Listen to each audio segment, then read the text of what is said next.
Gently close your eyes.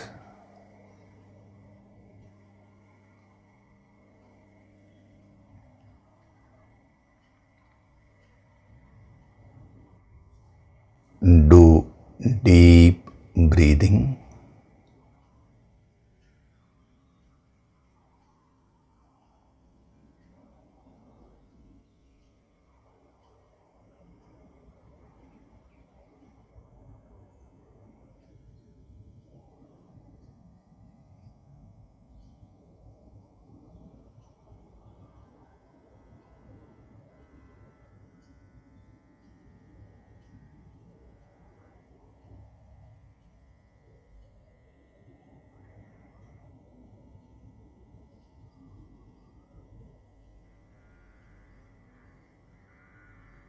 We'll chant Om once together.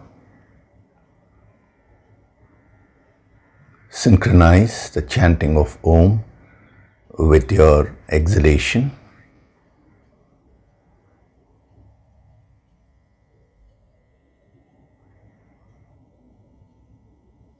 Breathe in.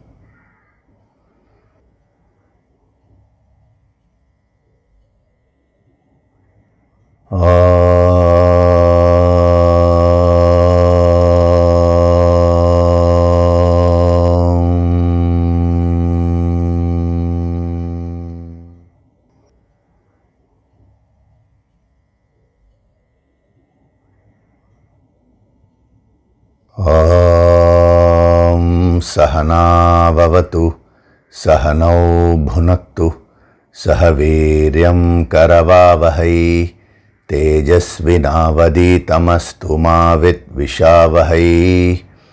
Om Shanti Shanti Shanti.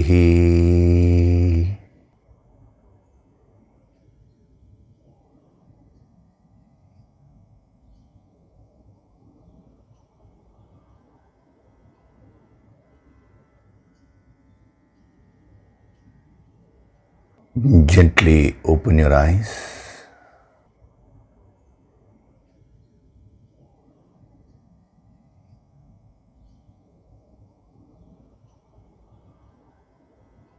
We'll chant verses 68 to 72 of chapter 2.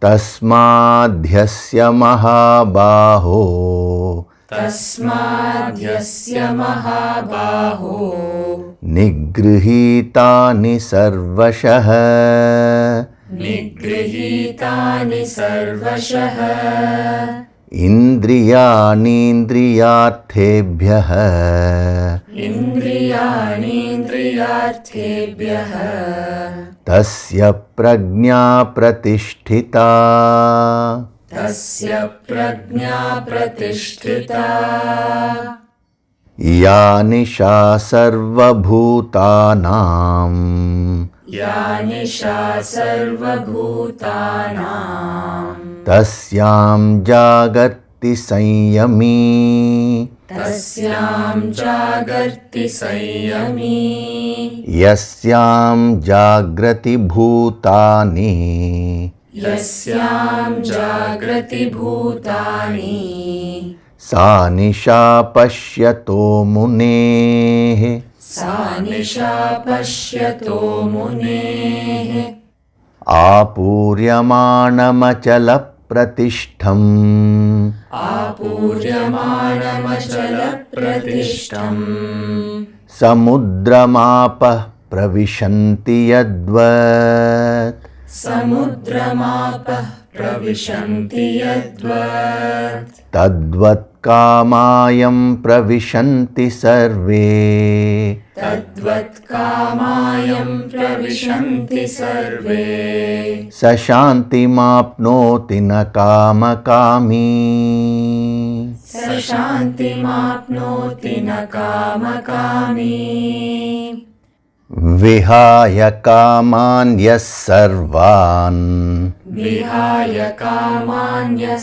sarvān पुमांश्चरति निःस्पृहः पुमांश्चरति निःस्पृहः निर्ममो निरहङ्कारः निर्ममो निरहङ्कारः स शान्तिमधिगच्छति स शान्तिमधिगच्छति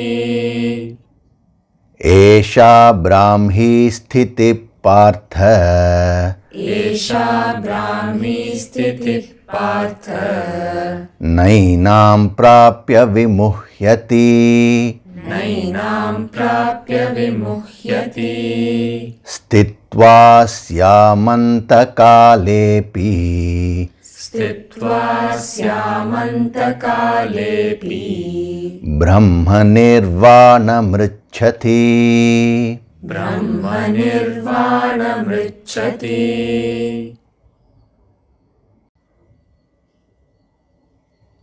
Hari Om, and a very good day to all of you.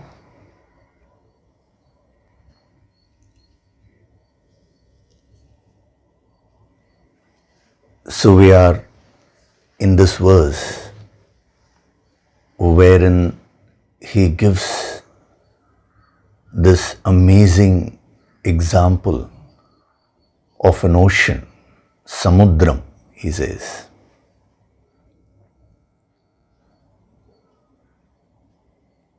Now, last week I had mentioned to you about the significance of the waves with respect to the sadhana. So I had given you the life incident of sage Valmiki. Now, what does that story show? Anybody can become a saint. Now, what is the factor which is the most important thing? It is your choice. Your birth, your wealth, all these things actually have no significance when it comes to inner transformation.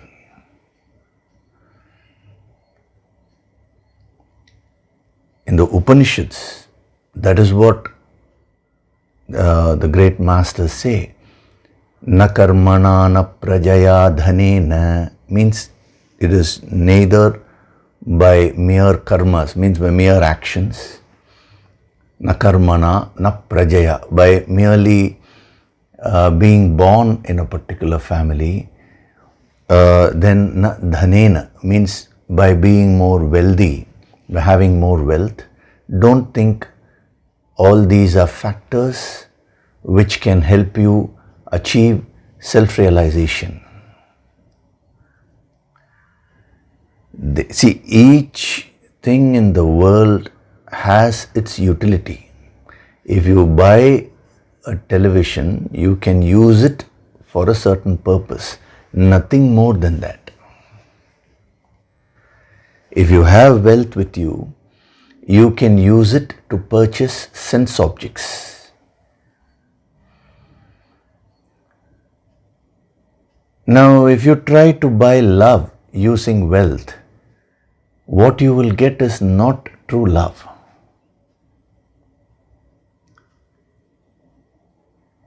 If you try to gain knowledge by using wealth, again what you will get is not true knowledge. See, you may buy books using wealth. You may use your money to join a particular course, but that doesn't guarantee the acquisition of knowledge. So wealth has its part. Similarly, if you are born in a particular family, that may have certain advantages in the world, depending on what profession your father is doing or your mother is doing. For example, supposing you want to become a doctor, and if your parents are also doctors, it may be a very conducive environment which you may have at home, and they may be able to get a seat, assuming that you basically qualify. They may be able to guide you to get admitted in a good medical college and all this. Up to that it can be useful, but whether you will become a good doctor or not depends on your efforts. So what you need to do in life is that you need to first determine what is the utility of everything which you are possessing. Only then you will be able to give the right value, the true value for any object. When you don't understand an object's utility, when I say when you don't understand the object's utility, I mean for what it can be used and for what it cannot be used. Its limitations also you need to understand.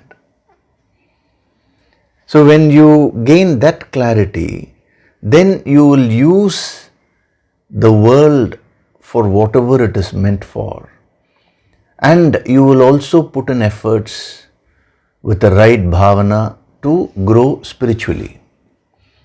See, this is what happened with sage Valmiki.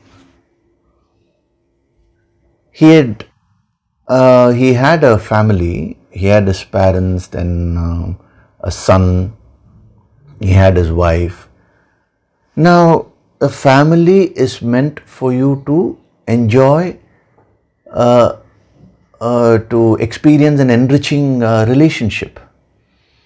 A family, there is an exchange of emotions, there is a certain amount of emotional security the family can provide. But real security comes from within. I'm saying temporarily, the finite security, emotional security the family can provide. You can have a wonderful time together. Now, there are certain things which a family can provide. But where did Valmiki make a mistake? He thought now the family is the end all of his life. His whole center became the family. So for the sake of the family, he was prepared to do anything, even to kill others, to rob others.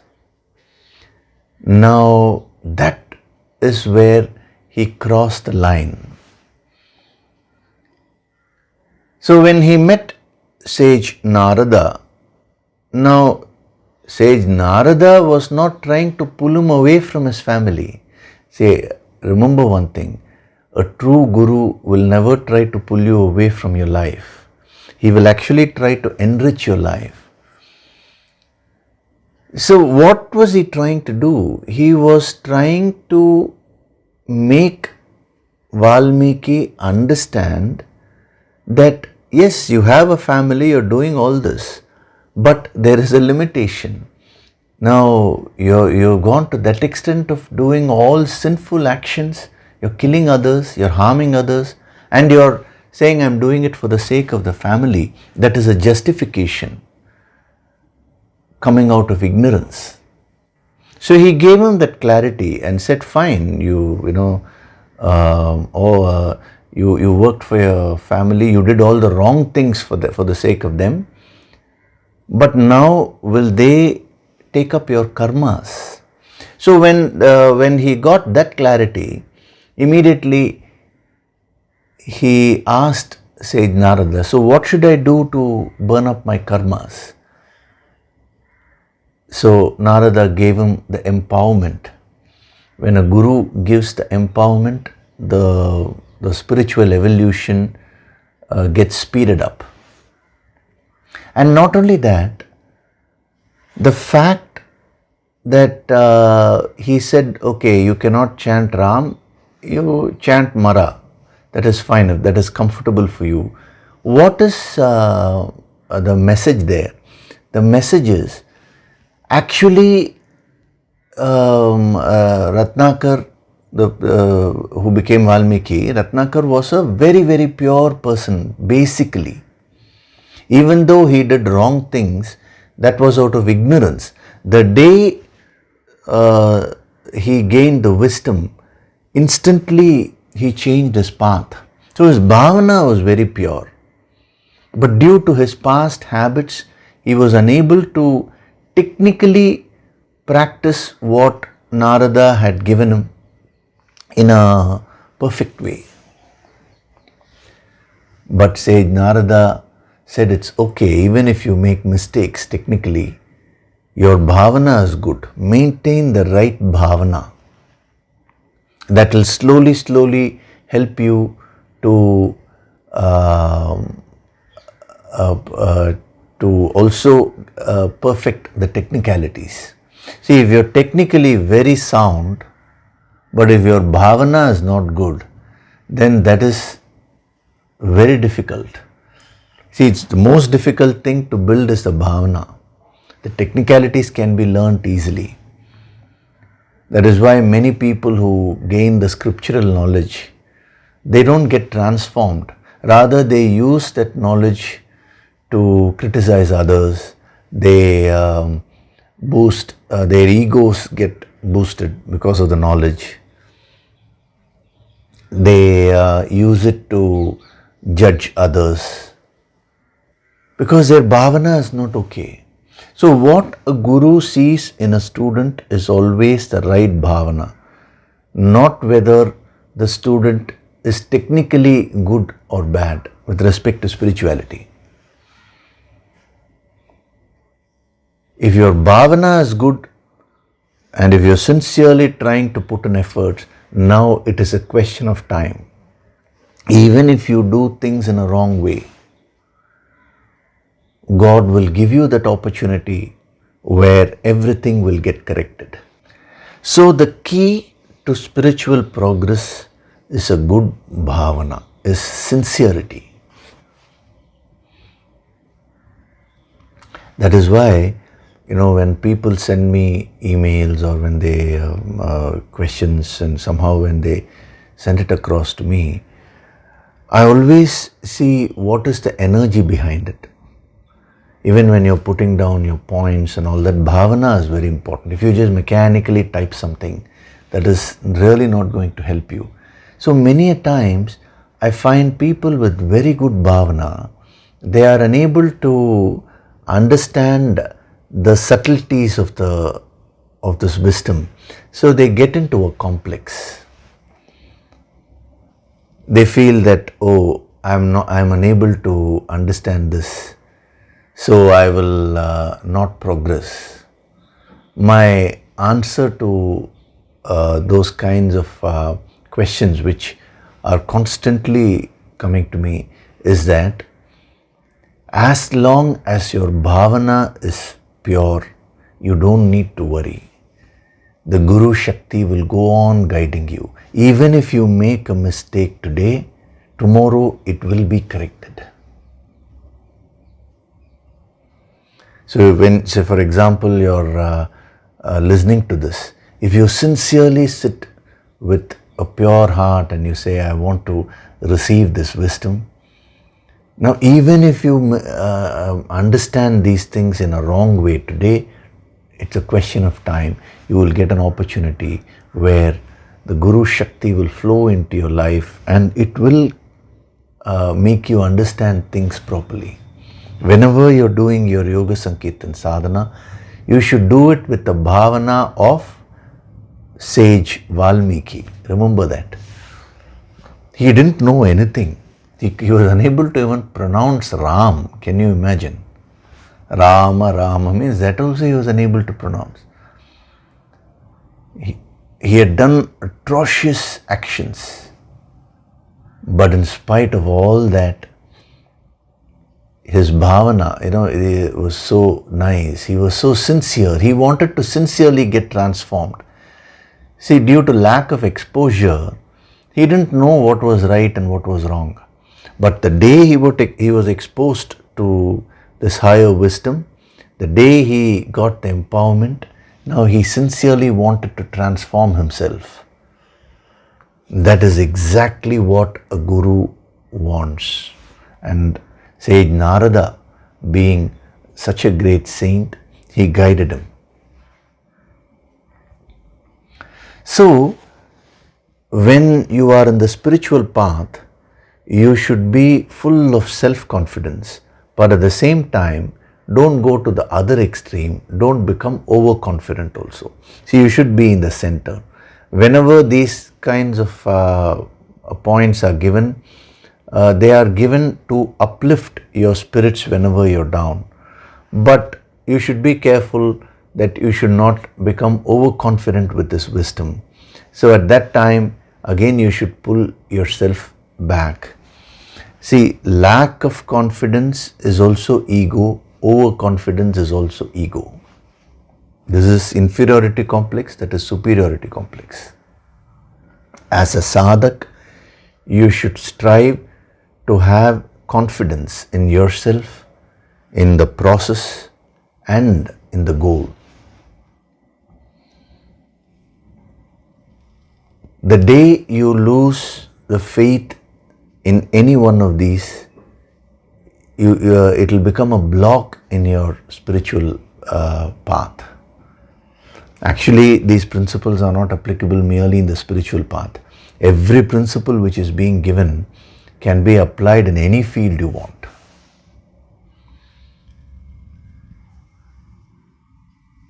So, when he gives the example of Samudram, ocean, as I told you last week, he is no doubt here comparing a Sthita Prajna to an ocean.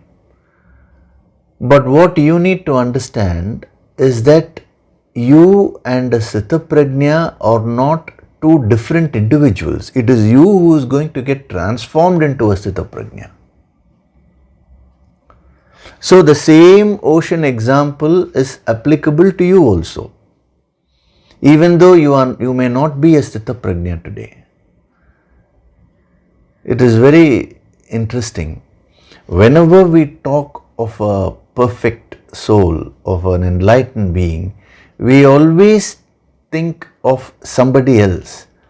But we never think ourselves as a potentially enlightened person.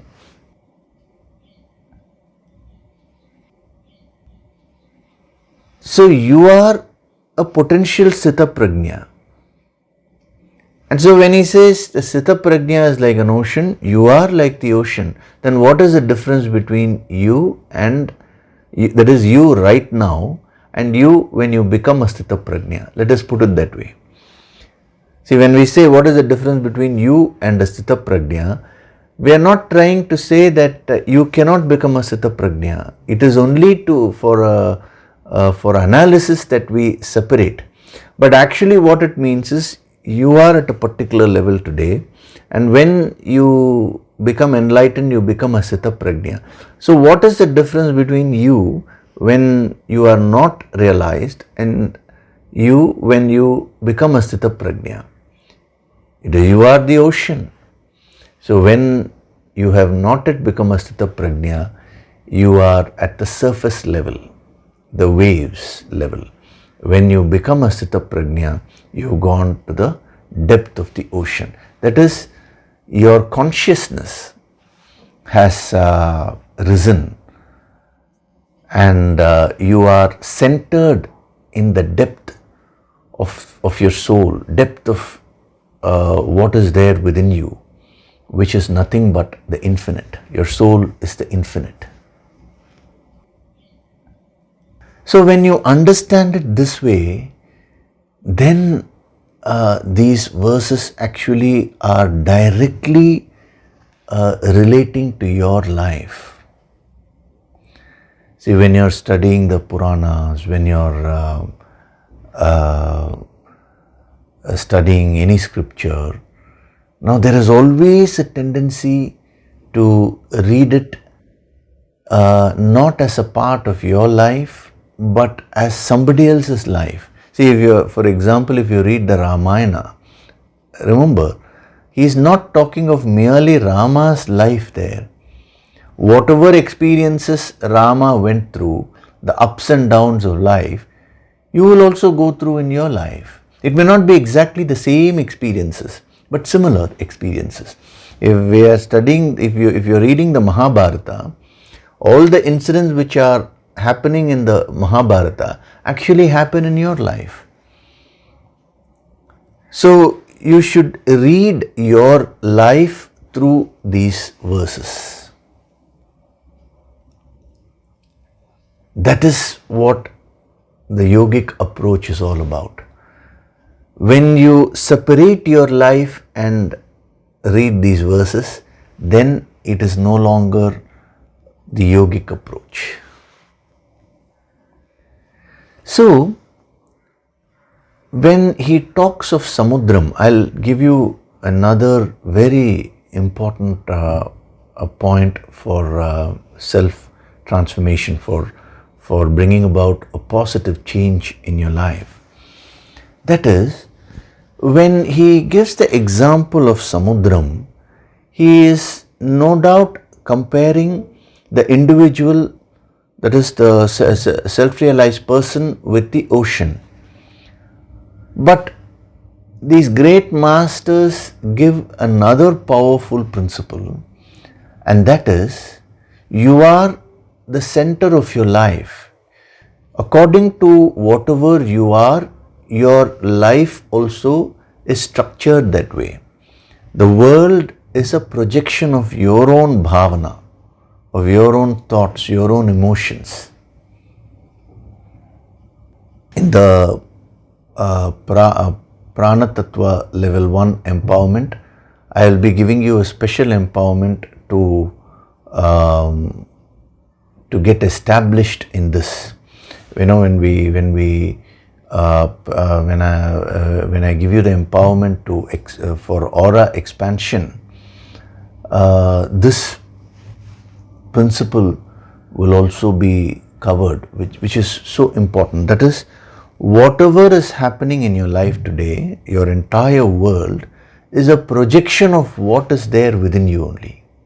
So when he is comparing the Sthitaprajna to the Samudram, it is not only restricted or limited to the individual, it is that individual and the whole world.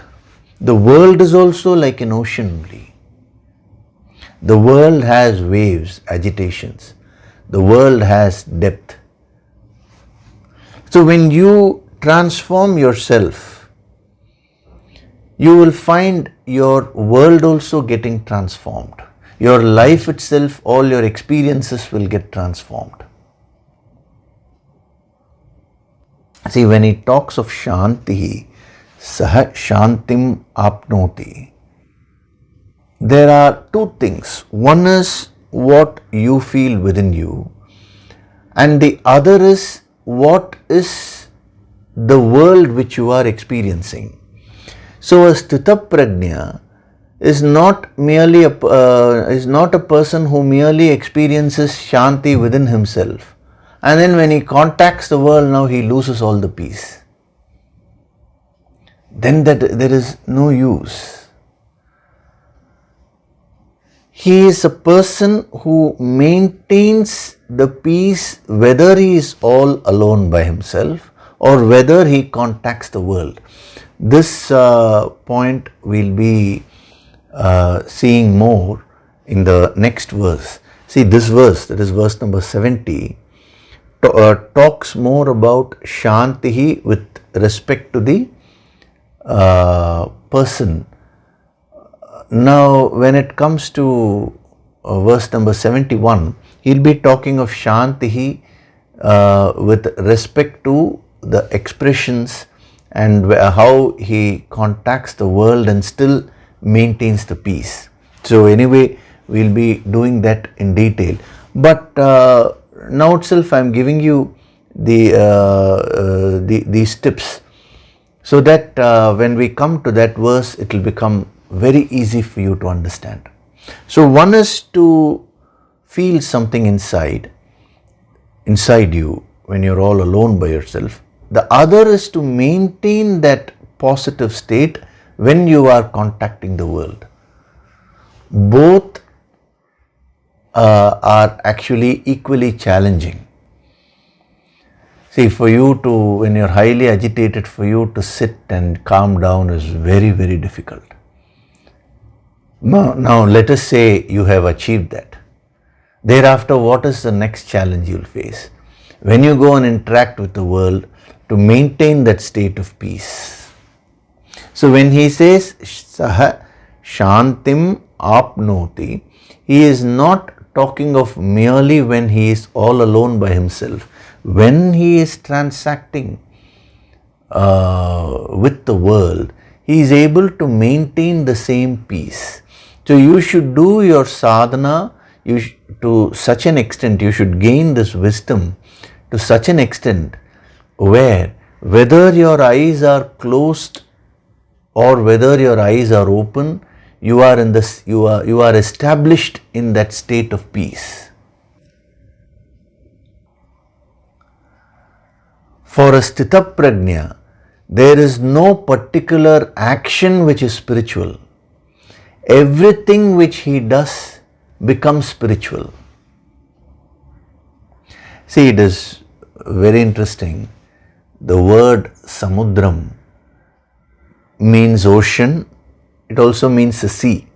Sea is the portion which connects the water with the land, right? It's also a part of the ocean only. Now, when you go to the beach area, let us say, you may not see the water yet. If you just enter the beach area, somewhere near the beach, you will immediately start feeling the coolness. I'm sure you would have experienced that. And as you go near the waters, you will find that coolness will go on increasing. The same thing happens with respect to a Sthita Prajna.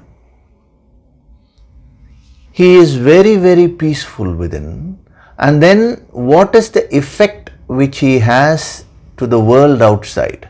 Two aspects. One is, how does he feel when he contacts the world, and what is the effect which he has on the world? So he is able to maintain that peace when he is contacting the world. See, remember, whatever energy you emanate, that is, you radiate from within you, that energy is going to have its effect in the world.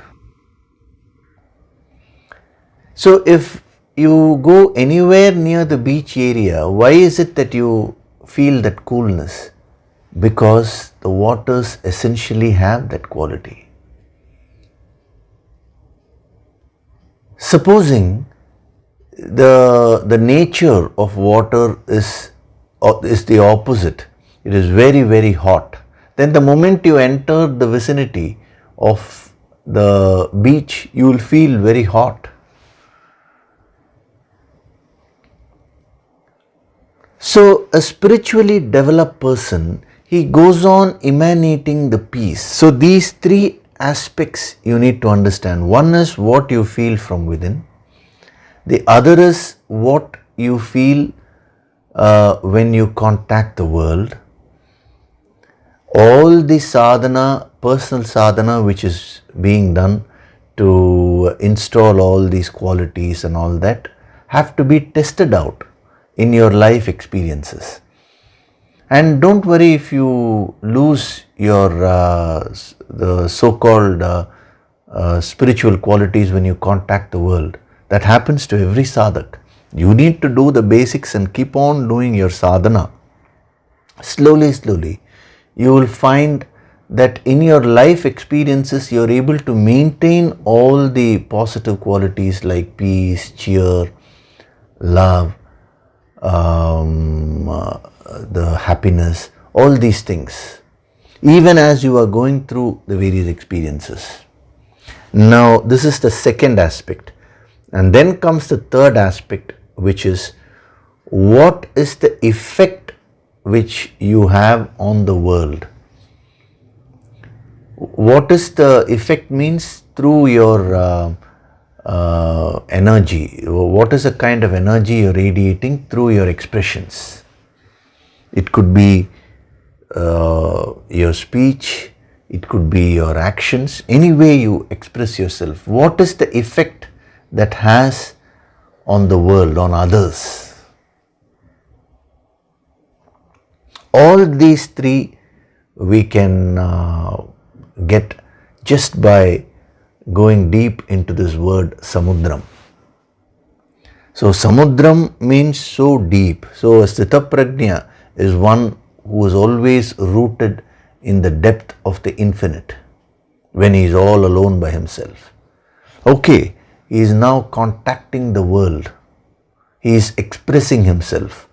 The waves not only represent agitations, the other point of comparison when we think of the waves is the expression. See, the water expresses itself as the waves. So when the sthita prajna expresses himself, now how does he function? That is, what is his inner state? It is the same state of shantihi. It is not a state of agitations. Every expression of a sthita prajna actually does not reduce the inner state of peace which he experiences. So when he is contacting the world, he is maintaining the same peace. And then the third aspect, when he expresses himself, what is the effect it has on others? It has the effect of shantihi, that coolness. Just like you don't need to go near the water also. Somewhere in the vicinity of the beach itself you will start feeling the cool breeze. So similarly, when you go to a master, why go to a master? Even when you think and get connected with the master, immediately you will find a lot of peace flooding your personality.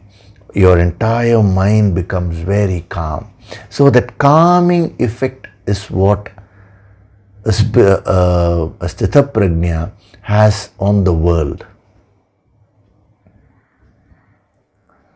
So when you do your sadhana, these are the three things which will happen to you. You can use them as yardsticks to develop your, to measure your spiritual development.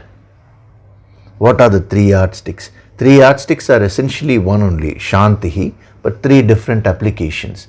Number one, what is the level of peace when you are all alone by yourself? Some people, they get highly agitated if they are alone. They, as some people have told me, sir, I just cannot stay by myself, If half a day or just a few hours if I stay, I need to just go somewhere and come. Otherwise I get so agitated. It means you're not established in that state of shantihi. That first aspect. You need to do more sadhana. You can't forcefully bring the peace. See, peace alone has to come as an effect of your sadhana. You cannot say forcefully, now I'll be peaceful. That effort itself will make you agitated. So this is the first yardstick. When you are all alone by yourself, are you feeling very peaceful? Are you feeling very calm, happy? Are you enjoying yourself? Are you enjoying your own company? See, when you are all alone, what do you usually say? I am bored. Why is it that you want to see a movie or you want to do anything? There's nothing wrong in seeing a movie. I'm saying, why is it that you want to do it? Because you're so bored. That is what you claim. In order to overcome that boredom, you try various things. Now, my question to you is, when you say I am bored, with whom? Have you ever thought about this? I am bored with myself. That is what you're saying, in effect. So if you are bored with yourself, how do you expect others to find you interesting? So the first step in personality enhancement, in spiritual development, is to start enjoying your own company. Then you don't need any special thing to entertain you. Even in the initial stages of meditation, your enjoyment increases, because if you just start watching your own mind, let your mind be agitated also. Let it bring so many thoughts and all sorts of memories. But just watching that itself is a great source of entertainment, just as you're watching a movie. Whether the movie, say, is a comedy movie or tragedy or a horror movie, all that, you still enjoy it, right? It's the same thing. When you start enjoying your company, just like you're enjoying a movie, whether you have good qualities or bad qualities, or sometimes a lot of tragedy may be there within you. Sometimes terrible things, horror. There can be a horror movie being played within you. It does not matter. It will still be so enjoyable if you apply this small sadhana tip, that is learning to be with yourself, enjoying your own company. During this COVID time, and so many lockdowns were happening, so many people got highly frustrated, because today in this fast-paced world, people have forgotten to enjoy their own company. So this is the first aspect. The second yardstick to measure your spiritual development is when you contact the world. World means your immediate family, your work environment, your friends, whatever it is. So when you are operating in the world, what is your level of peace? How much of the peace which you experience when you are all alone by yourself are you able to maintain when you contact the world? That is a very, very important yardstick in spiritual development. See, many people say, I go to a temple, I go to a church, any place of worship, I do this, I do that. But outside that, they do all sinful things. Sinful means, things which can harm others, They don't think in terms of the welfare of everyone. So there is a big question mark. You should ask yourself, how much of the spiritual energy, you see, even when you do sadhana, you're doing personal sadhana, you're doing it all alone by yourself. Now, how much of that spiritual energy which you are accumulating are you able to carry and maintain when you are operating in the world, when you are functioning in the world? You will find that it will reduce. Doesn't matter. Day by day, through the sadhana, you should increase your spiritual powers to such an extent, you should get so firmly established that the peace, the spiritual powers don't reduce when you contact the world. This is the second yardstick of your spiritual development. The third yardstick is, whether you are all alone by yourself or you're contacting the world, you're maintaining peace. But what is the effect of your expressions in the world? What effect do you have on others? That is the third yardstick. If all others are agitated because of you, but you are saying, I am doing Yoga Sankirtan Sadhana every day. It has no meaning. In one of the qualities of a spiritually developed person much later in one of the chapters he'll be giving you. What he says is one who is not agitated by the world. This is one quality. And the next quality he gives is one who does not agitate the world, who is constantly generating or radiating the energy of peace and positivity. So when we talk of Samudram, the whole approach, in the yogic approach, I'm trying to make you turn inward and see yourself as the ocean. Now if you are the ocean, what is the effect of the ocean on the world? Coolness. That's why I gave you the example of the beach, The moment you go somewhere near the beach, immediately you're able to feel the cool breeze.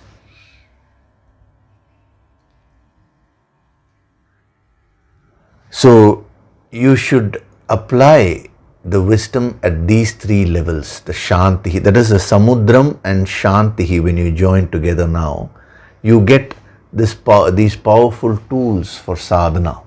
So when you do your sadhana, you should work at these three levels. Number one, when you're all alone by yourself, creating the spiritual energy. Number two, when you are contacting the world, being so much established in the spiritual energy that it never reduces.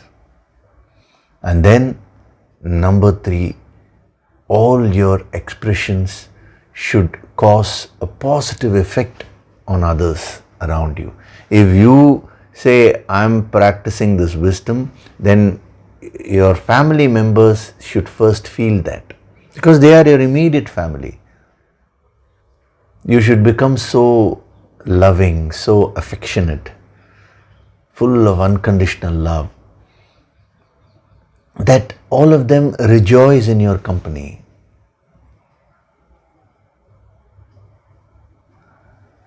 Everyone should feel so comfortable with you. See, most people in the name of spirituality, they become so rigid. They start putting too many rules, especially to others.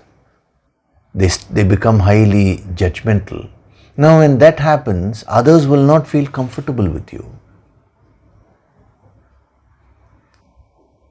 So, you become so flexible. You become such a lovable personality. These are all yardsticks of spiritual development. So you can keep these three aspects of Shanti as your yardsticks when you're doing your sadhana. Is your sadhana giving these three effects? In case you find that yes, when I'm all alone by myself, I'm okay, but when I contact the world, I'm losing my peace. Now you need to focus on that area. You say, no, I'm feeling peaceful, but others are not finding me comfortable. Then you need to focus on that aspect. So when you focus on all these three aspects and you do the sadhana, now you will truly become the Samudram, the ocean. In its full potential, the ocean is the Sthita Prajna. So Sthita Prajna is not becoming somebody else. It is transforming yourself into a better and better person till you become infinitely better, if there is an expression like that.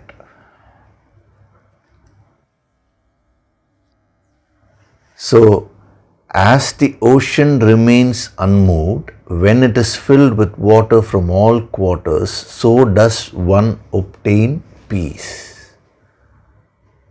So Shantim and Samudram, you join, you get such powerful tools for sadhana. So what you can do is, once you note down these points and then you even put them down, after that, whenever you get some spare time, just find out out of these three aspects, which do you already have, how much do you have. A general percentage is fine.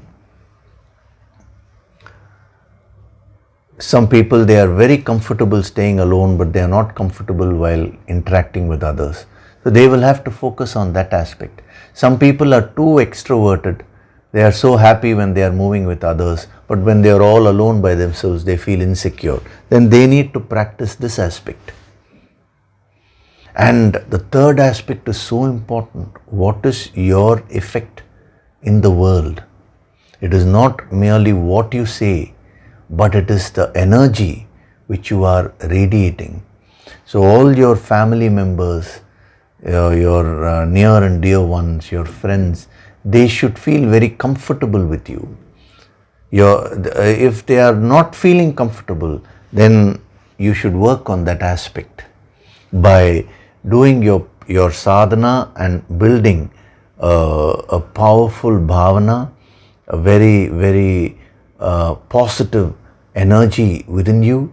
You will be able to radiate peace to your immediate environment, to anyone who comes in contact with you. In the Prana Tattva level 1 empowerment, when you attend that, that is what will happen to you, because your energy, we are going to work on the energy field. See, you are always working on the surface level of your personality. So in these empowerments only we go more deep. So in the Prana Tattva level 1 empowerment, instead of working on the surface, we will work on your energy fields. When your energy field becomes very positive, it is called Shakti Mandala, when it becomes very powerful, when the vibrations of your energy field become very positive, then you start emanating positive vibrations. Now that will have a very, very positive and peaceful effect on others. So spiritual transformation is transforming yourself, and through that you contribute the best to the world.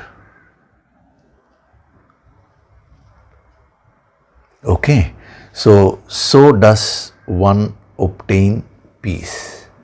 These are the three aspects. Now, when he talks of the waters, that is apurya manam achala pratishtam samudram apaha. So when the apaha, that is waters, come from all quarters and they get into the ocean remains in a state of achalam. It is unmoved, he says. Now,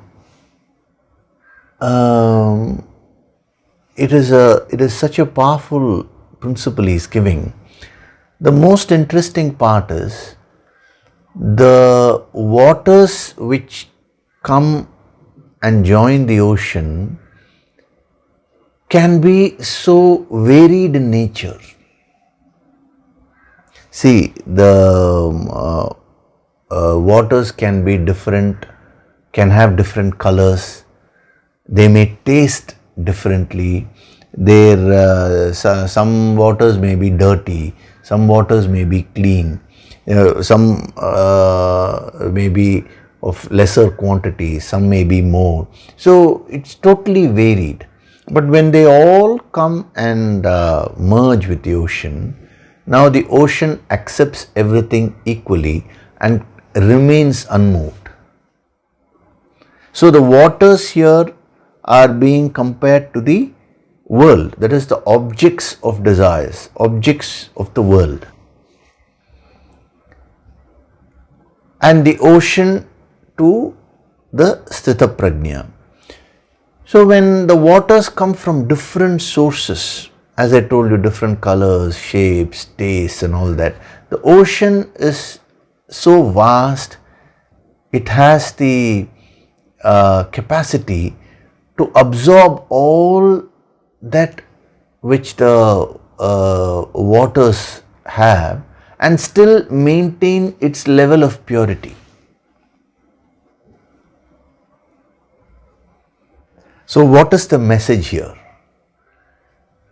A Sthita Prajna is one who is able to accept anyone and anything in the world as it is. This is a very powerful principle which I am giving you now. If you practice these sadhana tips, you will find a tremendous transformation within you. So in life, you meet different kinds of people. First, we'll take people. Some people may be good people. Some people may be negative people. Negative people in the sense they may have negative qualities. Similarly, various situations you may face in life, some will be favorable, some will be unfavorable. Some experiences will give you joy, some experiences will give you sorrow. Various kinds of objects and beings is a part of the world. Now they all enter you, as it were, in the sense you have to experience all these. You don't have a choice there. But where is the choice? That's what he's saying here. The choice which you have is in whether you want to remain unaffected by these things or whether you get affected by these things. So a Sthita Prajna has developed himself or herself to such an extent where he may go through the varied experiences of life, whatever the world has to offer. He may come in contact with anyone, but he is like the ocean, all acceptance. Acceptance is such a powerful sadhana. When you absorb the energy of that word acceptance, and you start practicing that in your life, you will find that whatever stress which you have will all start melting away. The ocean accepts the rivers as they are. The ocean does not say to one river, oh, you are not clean, you have a lot of dirt, so I will not accept you. Oh, you are more clean than you, I will accept you. The ocean does not say all that. It is in a state of all acceptance, infinite acceptance. So if you want to develop spiritually, you should start practicing this sadhana, that is accepting everyone as he or she is. Mentally, I'm talking of the mental level, because the moment we talk of acceptance, now I know what question will come in your mind. Does it mean that we allow others to function in a negative way? Does it mean we should not fight for our rights? All that is not being said. Saying mentally, you need to become so vast like the ocean, where you don't allow anybody else's behavior or any circumstance to cause stress within you. It is not worth it. You may be justified in giving various reasons why you are stressed. You may say, see, that person behaved to me in this way, that is why I am stressed. All that is fine, but my question is it worth it? That person's behavior is now causing this effect within you. Is that worth it? No. The most precious wealth which you can get is peace of mind. So at no cost should you trade your peace of mind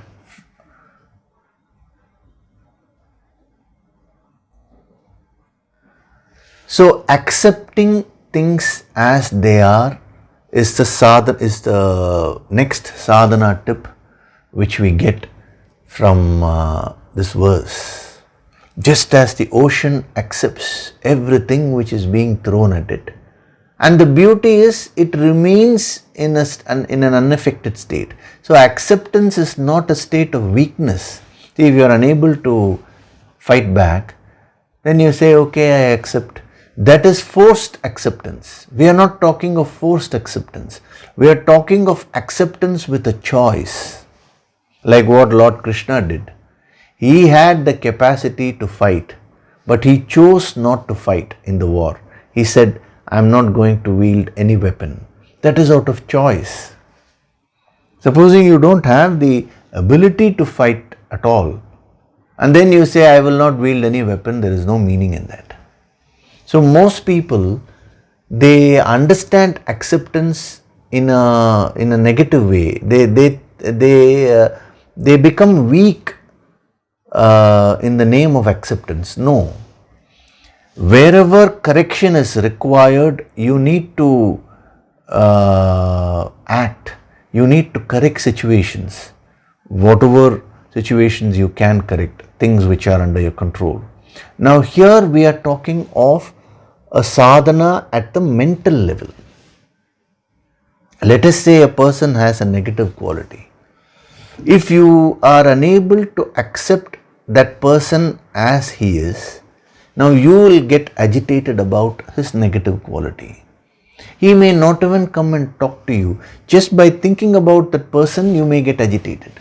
Isn't that a very funny situation if you think about it? Isn't that a meaningless life? So you find that some people are short-tempered, some people are, have this quality of jealousy, some people are very sweet, some people are more pure. Different kinds of people. Now, as a sadhak who is aspiring to become a yogi, you need to practice all acceptance. Accept each one as he or she is. Again, I am mentioning this, I am not talking of the action level. Corrective action you may take depending on whatever is required. That's what Lord Krishna did. He accepted Duryodhana as he is, but that doesn't mean didn't mean that he allowed Duryodhana to do whatever he wanted. Lord Rama accepted Ravana as he is, but when a correction was required, he was always ready to correct the situation. So correction is at the external level. Acceptance is a sadhana given for the mental level. So today, if you were to take your stress, whatever agitations you may be going through, if you go to the source of it, you will find that you will not be accepting others as they are, or you will not be accepting the realities of life. And that is what will be causing all the agitations. Okay, there was a pandemic. Even now they are saying little bit is there here and there. Okay, all this is there. Now this is the reality. The moment you accept that as it is, yes, the pandemic is there, immediately your mind will calm down. You will start looking for solutions. Okay, in this, now what is the best I can achieve? What should I do in order to achieve my goals in spite of all the lockdowns and so many other challenges? So experience by experience, if you learn to assess the situation, assess people and accept situations and people as they are, you will never ever lose your peace. The Shanti will not go away from you. I told you, the three aspects of peace. One is when you're all alone by yourself. Other is when you are contacting the world. So how do you maintain your state of peace when you are contacting the world? It is by practicing this quality of acceptance. When you don't accept people as they are, then you will start developing unrealistic expectations. See, a tiger will behave like a tiger. Now, if I don't accept a tiger as a tiger, then what will happen? I will start expecting the tiger to behave like a deer. This is a very simple example I am giving. Now, the more I expect a tiger to behave like a deer, now is that possible? It is not possible. So, every time I see a tiger behaving in a rough way, I will get agitated. So, non-acceptance of people or any situation gives rise to unrealistic expectations. Your expectations will be out of tune with nature. If a person is short-tempered, what can you expect from that person? He will behave in a particular way. If a person is sweet-natured, what can you expect from that person? That person will talk, act in a particular way. Now, when you assess correctly and then accept each one as he or she is, now your expectations will conform with the realities of life. But when you fail to accept the other person as he or she is, then you will develop an independent expectation which has nothing to do with what the realities of life is. So in the ancient wisdom, the yogis are not saying don't have any expectations. Here expectation, see, when they say that work without expectations, what they mean is selfish expectation. That is a different kind. Here what I am talking about is the basically when you assess the world, of course you need to expect things to happen in a particular way, otherwise you will not be able to take the next step in your course of action. But your expectations have to be in line with the realities of life. So they don't say don't have any expectations. All they are saying is align your expectations to the realities of life. Then there will be no stress whatsoever. Whenever the realities of life and your expectations are mismatched, then that causes stress within you. And when you are stressed, you will lose your Shanti, you will lose your peace. So as an exercise, if you can try this, take up any problem you're having today. Now see what is the reality and what are your expectations. You will find that there will be a mismatch. Now which should change? Should the realities of life change or should your expectations change? The answer is obvious. The realities of life can never change. The sun behaves in a particular way. It will keep emitting heat. Now you cannot go and change the nature of the sun. But you can change your expectations. You have no control over the behavior of others, but you have control over your own expectations. So this is such a beautiful sadhana. It is very powerful also. If you can assess situations, if you can assess people and then accept them as they are, you will become very, very peaceful. All your complaints about others will go away.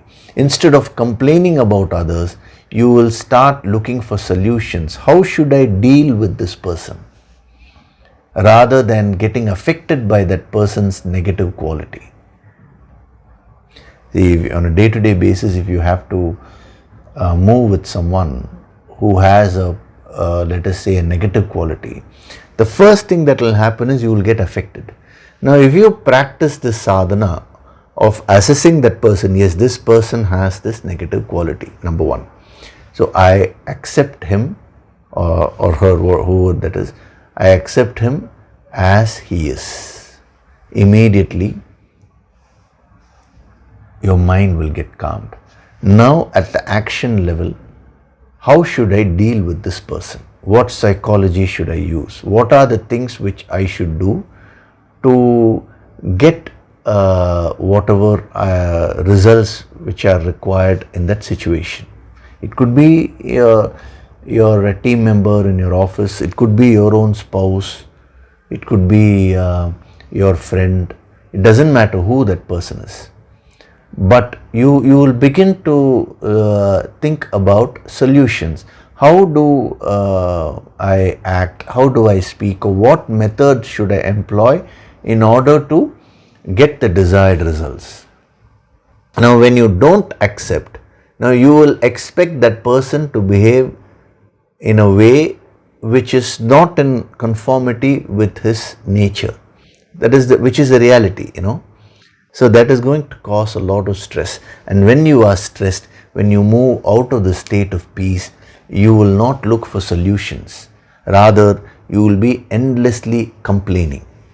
So remember, a yogi does not complain about anyone. He always sees how to handle situations, how to handle people. Just as when you are driving your car in the traffic, if you want to complain about others, the bad driving of others, it is endless. In the midst of traffic, your focus should be, how should I drive my car so that I will reach my destination? Let each one settle his course with God. What each one's soul agenda is, why that person is doing the actions in a particular way, that is for him or her to decide.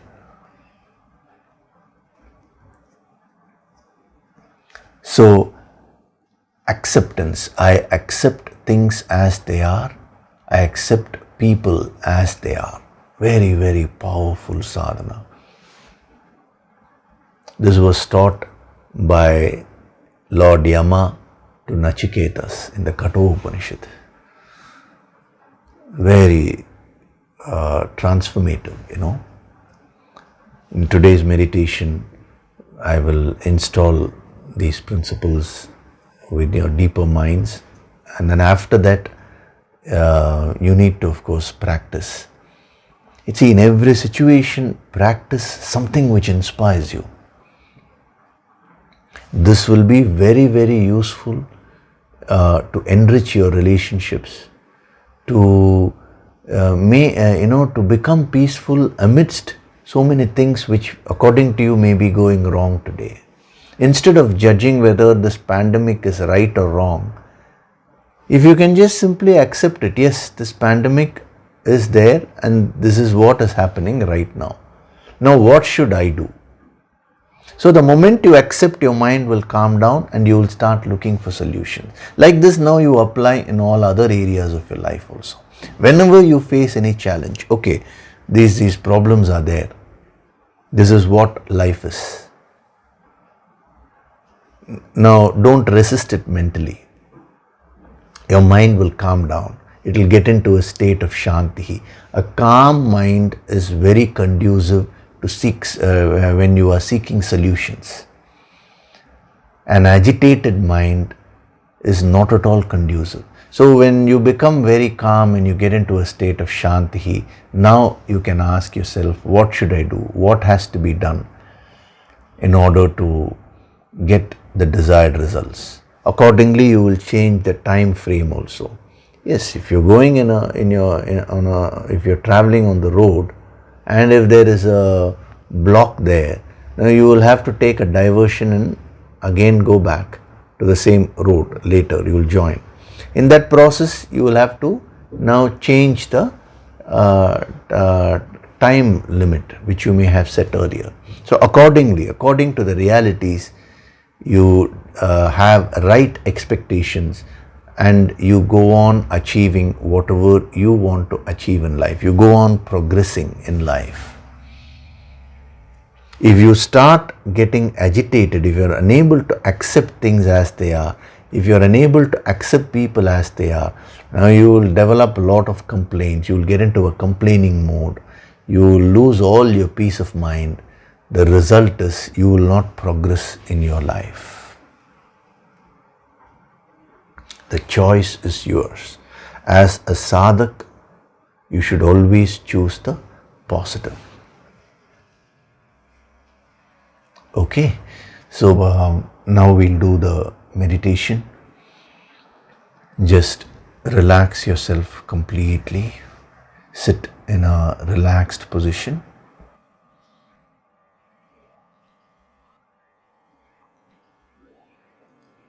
Gently close your eyes.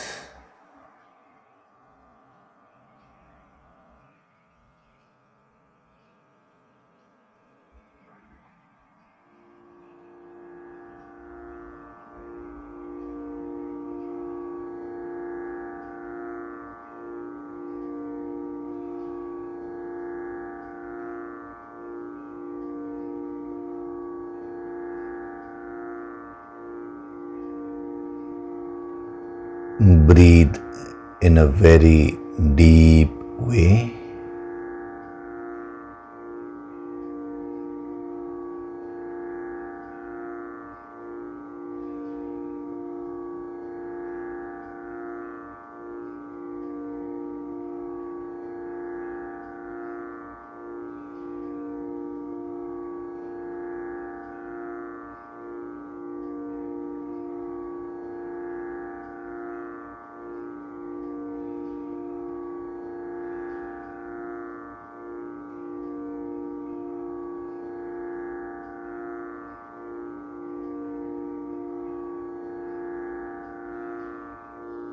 With every breath,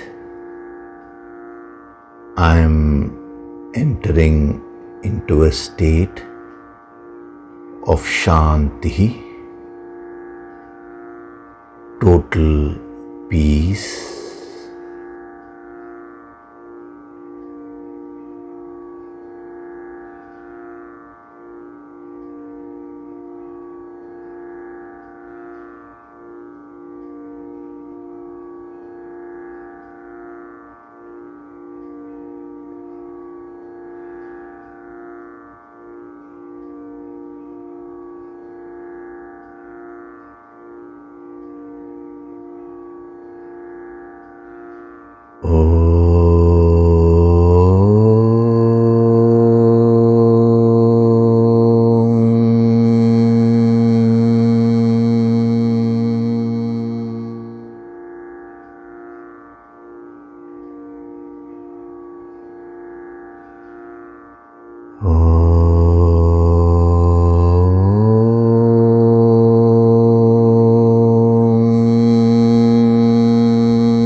With every breath,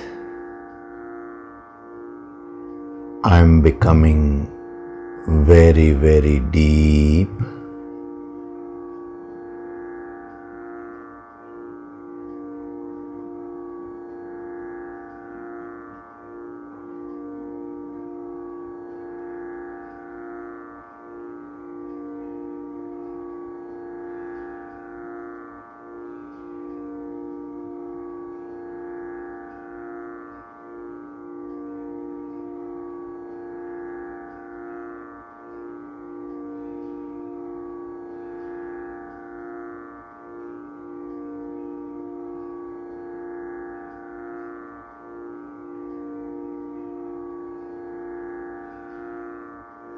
I am like the ocean, Samudram.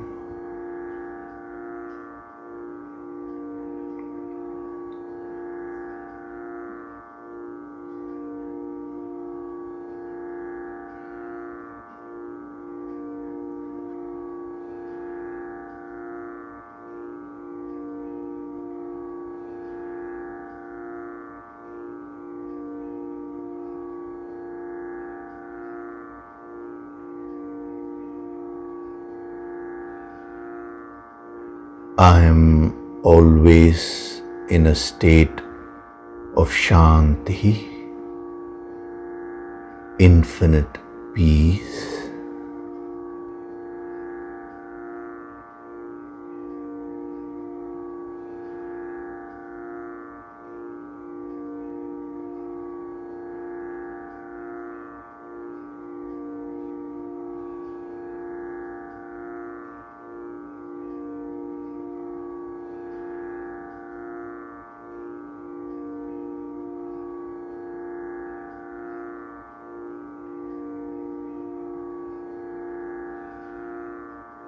I am in a state of all acceptance.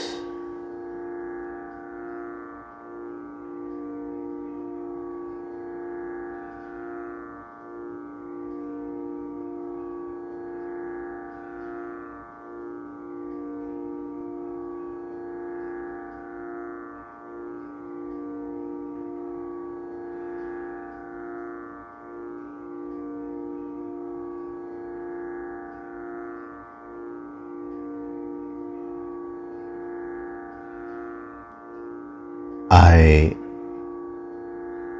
accept everyone as he or she is.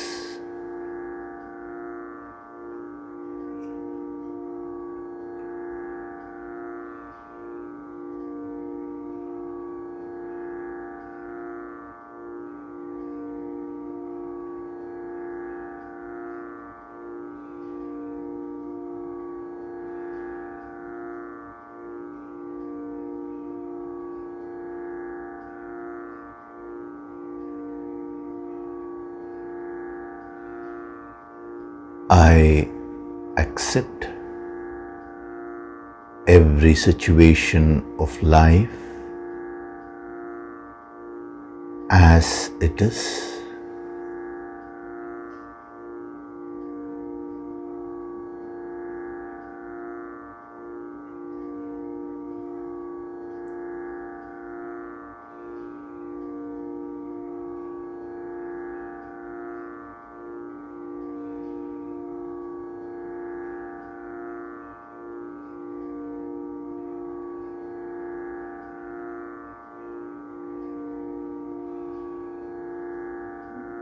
From this moment onwards, I choose to look for solutions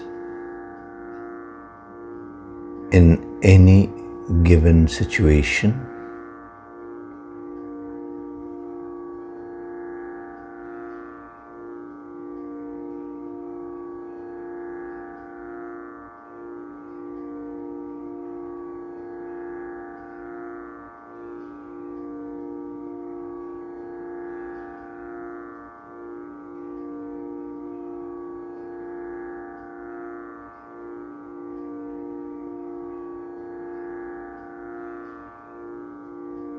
My goal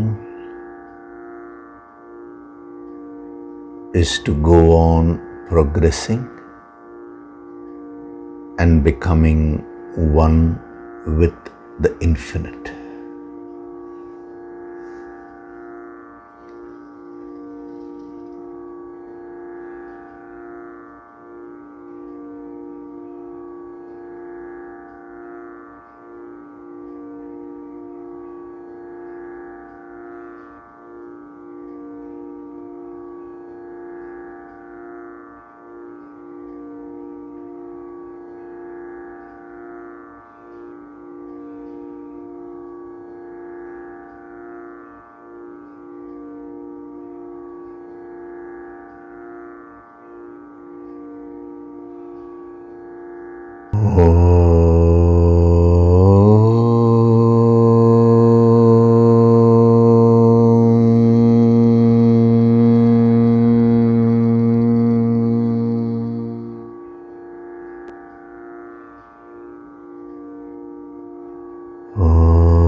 Offer your gratitude to God Supreme.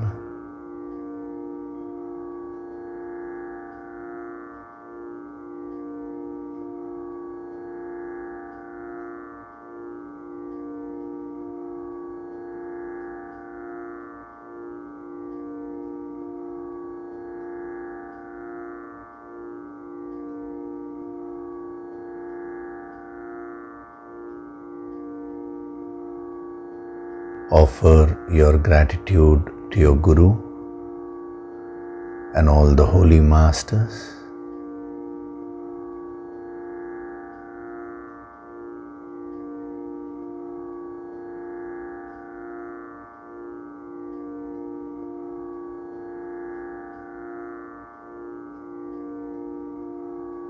Slowly come back. Wriggle your fingers, your toes.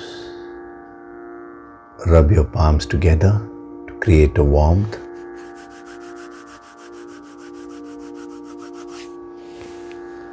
Cup your eyes with your palms.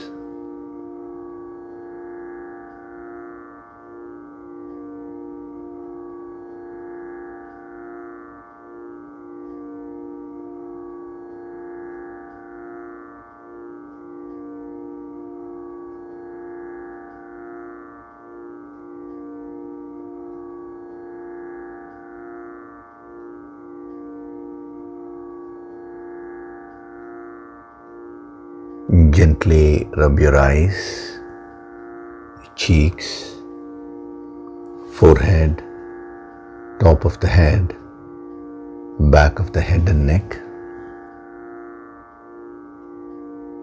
Slowly open your eyes.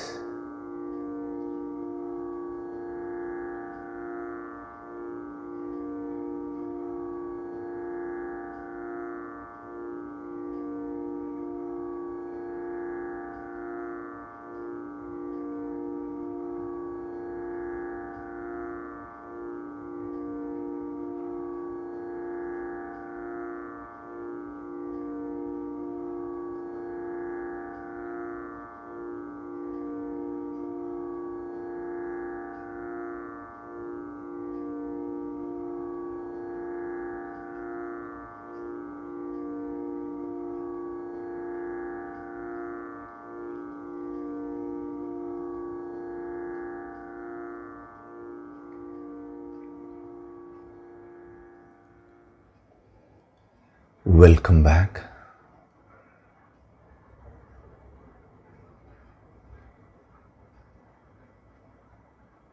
Such a deep session we had.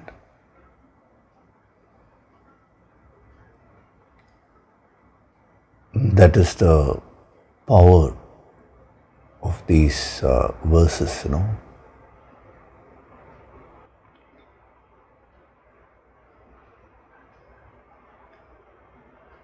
So today I had given you so many dimensions, so many tips to your sadhana, the three aspects of peace,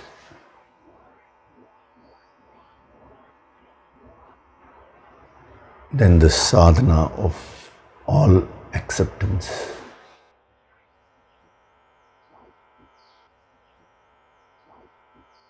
Reflect on these points. So when you keep on hearing these points again and again in different ways, they will slowly enter and they'll become a part of you.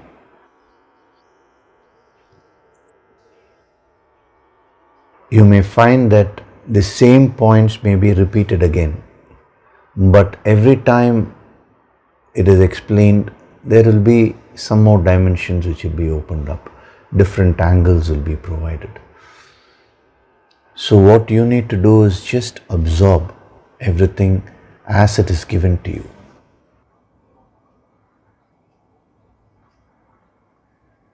That will benefit, that will give you maximum benefits.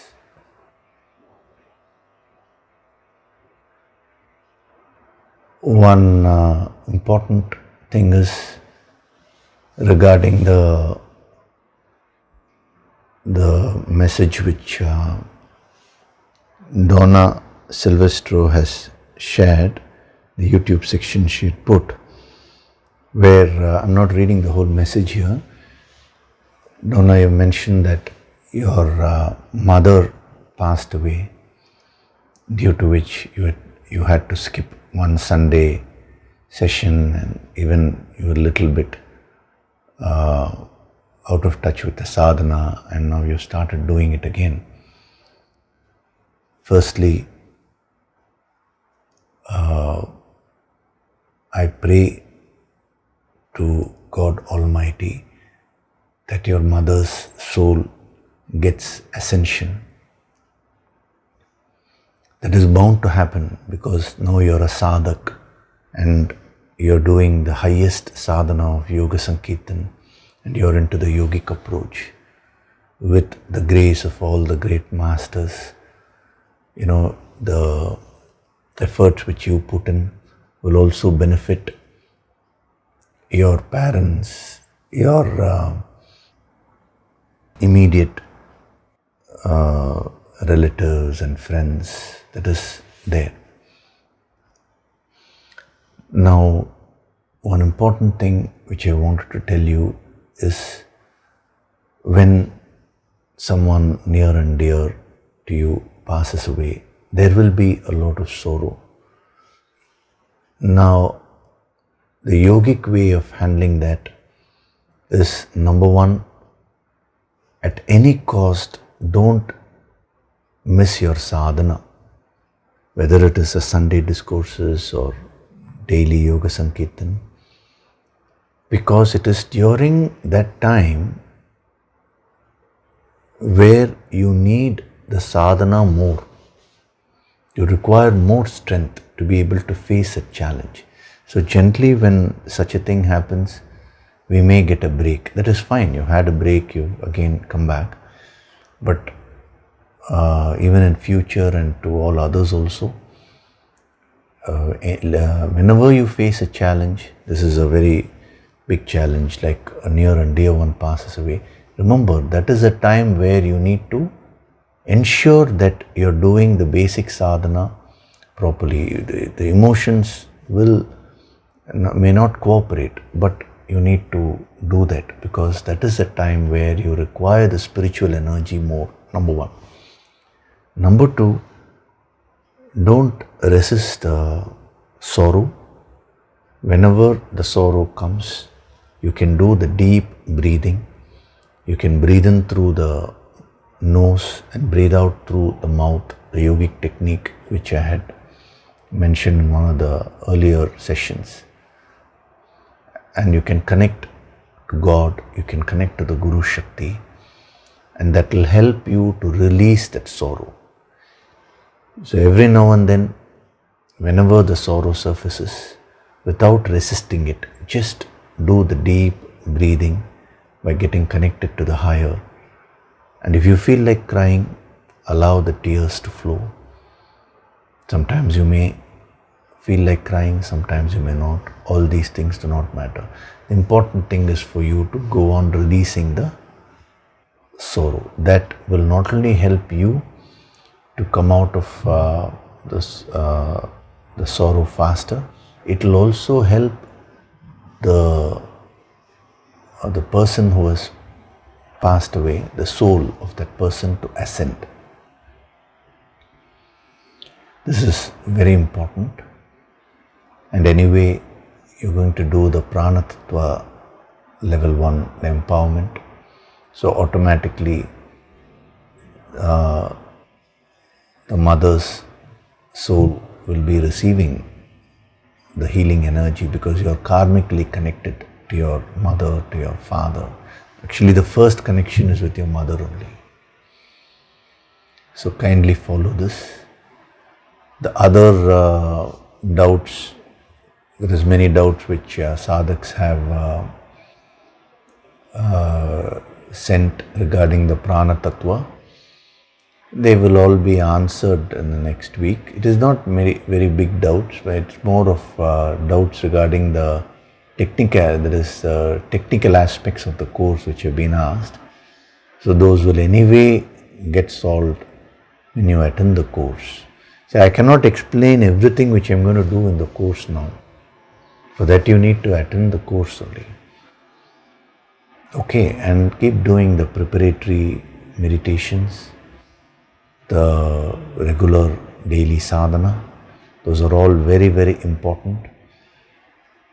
This time in the Prana Tattva level 1 empowerment, there is going to be more intense sadhana than what it was during the 22-day, the ancient secrets of health.